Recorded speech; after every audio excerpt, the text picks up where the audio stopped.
Is Daenerys Targaryen officially back? Are the Unsullied returning to Slaver's Bay? Today we are covering everything about Game of Thrones freedom in Essos, and why this might be the biggest event in Conquest history, so keep watching. Alright guys, Game of Thrones Conquest, the free-to-play mobile strategy game by Warner Bros., just launched a brand new limited-time event called Freedom in Essos, and it is taking us all the way back to one of the greatest story arcs in the entire franchise. We are talking about Daenerys Targaryen's legendary campaign across Slaver's Bay. The liberation of Astapor, the fall of Yunkai, and the conquest of Meereen. This is the storyline that turned Dany from an exiled princess into one of the most powerful rulers in the world, and now players get to relive all of it. Now here is what is actually inside this event. First up, we are getting a brand new Blazing Champion gear set, which sounds absolutely fire, pun intended. On top of that, there is a craftable, pristine, Unsullied helm trinket for your collection.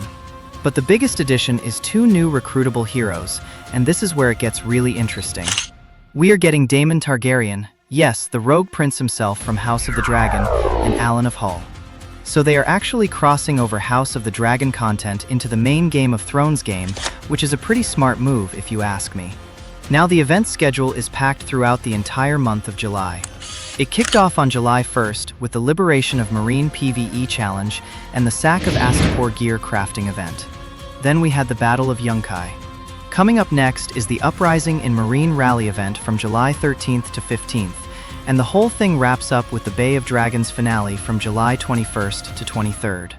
That is almost an entire month of Daenerys content, and honestly for fans who felt like her storyline got rushed in the final seasons of the show, this is a nice way to revisit the peak of her journey. Now let us talk about why this actually matters beyond the game itself. Daenerys' rise across Essos is still considered one of the strongest arcs in all of Game of Thrones. Without the Unsullied, without Grey Worm, without the reputation she built liberating those cities, she never makes it to Westeros, and she never even gets close to the Iron Throne. Say what you want about how her story ended, but this chapter right here was peak television, and the fact that Conquest is bringing it back with this level of detail shows that this part of the story still resonates with fans years later. And look, Conquest might not be the ultimate Game of Thrones strategy game that everyone has been dreaming about, especially with War of Westeros on the horizon promising something bigger, but for right now, this Freedom in Essos event is giving fans of Dany exactly what they have been asking for, a chance to go back to when she was at her absolute best. What do you guys think? Is this event worth jumping into, or are you waiting for War of Westeros instead?